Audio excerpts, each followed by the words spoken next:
Good afternoon, everyone, or good morning from wherever you are. It is my greatest pleasure to be here today for this expert commentary. My name is Alessandra Curioni. I'm the editor-in-chief of the Daily Reporter.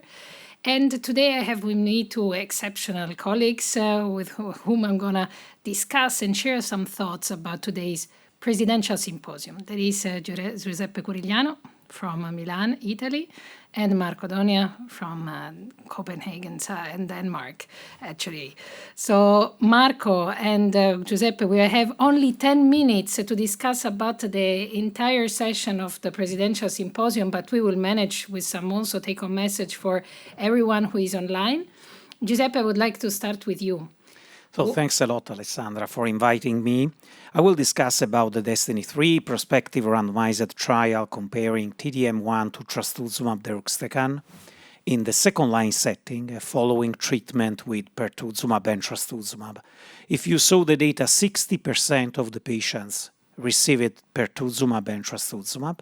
And looking at the final data, there is a statistically significant improvement in progression-free survival from 7 months in the T-DM1 to 28 months, according to investigator assessment in the trastuzumab deruxtecan arm, with an hazard ratio of 0.2, unprecedented data, a new standard of care, an overall response rate that is close to 96%, considering 16% complete response and 62% partial response.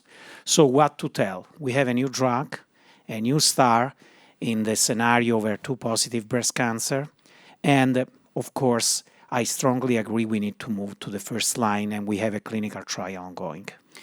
So you think for you now it's the first line completely changed and it's going to change how you're going to treat, however, the second line. This is going to pose certainly some question. What am I going to do next if this will become the first line?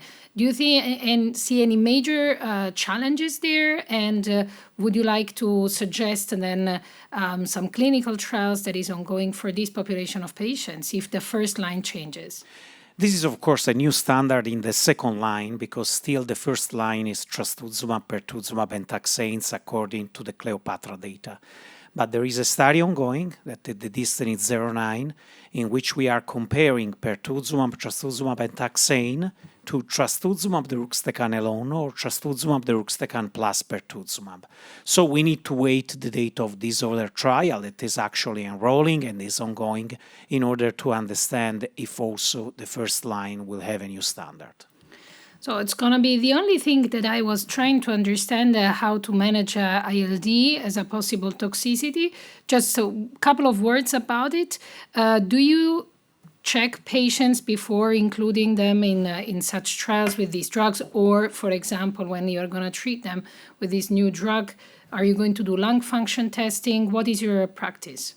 Okay, this is a very good question. In DESTINY-03, there is no grade 4 on 5 ILD, so it means no patient died for this. What we do in the standard of care, we do awareness, we increase awareness of patients. In case of cough or any other respiratory syndrome, we perform a CT scan in order to understand if there is any sign of inflammatory lung disease. If you have finally a grade 1, you don't need to do nothing, you just start steroid treatment and then you can start again with TDX therapy. If you have a grade 2 or grade 3, unfortunately, according to the criteria of the study, you have to stop treatment. So this is a message for oncologists all over the world. Be careful to ILD because it is potentially fatal. We have an excellent drug that is really outstanding in terms of activity, but we need to understand how to recognize ILD and how to treat it. I think this is very important. Are we going to change also our standard of care for melanoma, Marco? I'm going to go directly to you. And now pembrolizumab in the adjuvant setting, you want to tell us a couple of words. What is your take-home message of the trial presented today? Yeah, of course.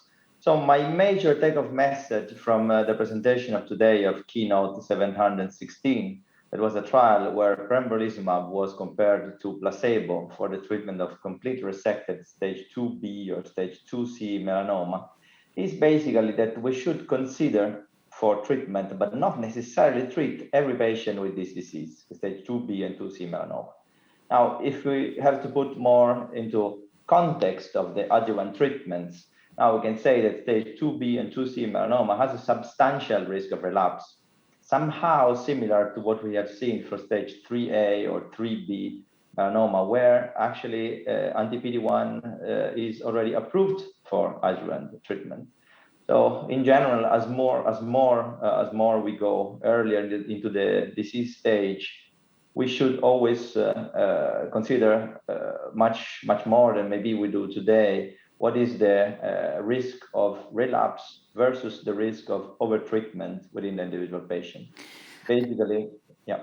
I think it's a very important point, right? So should we do it? And what is going to be then the consequence?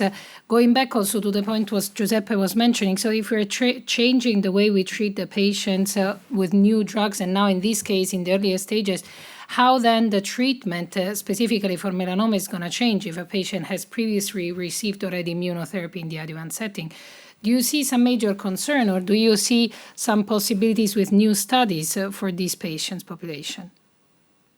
So we will need to reconsider the inclusion criteria of most studies, for example, in metastatic setting, because we are going to see more and more patients that have received adjuvant treatment, that have progressed soon after or even longer term after. Now the inclusion criteria of different phase 3 trials in the metastatic setting are not always the same, but we will have more and more patients that have progressed to anti-PD-1 in the adjuvant setting. And at the moment, we do not really have great data on helping us on deciding what to do with these patients. Exactly, what to do next. But we have something else and something new also for cervical cancer. I think it's, again, it has been, it was in Presidential Symposium today. Giuseppe, some good news for patients with cervical cancer? I was impressed about the results of this study. It's a prospective randomized trial comparing in recurrent or metastatic cervical cancer chemotherapy with platinum agents, mainly carboplatin and paclitaxel, plus or minus pembrolizumab. And the data have been stratified according to the CPS score more than 1, more than 10, and intent to treat analysis. And I was really impressed to see, even if I'm not an expert in cervical cancer, a progression-free survival benefit and an overall survival benefit independently of the CPS score. Data have been published on the New England Journal of Medicine. The trial was led by Nicoletta Colombo, that is working in my institution.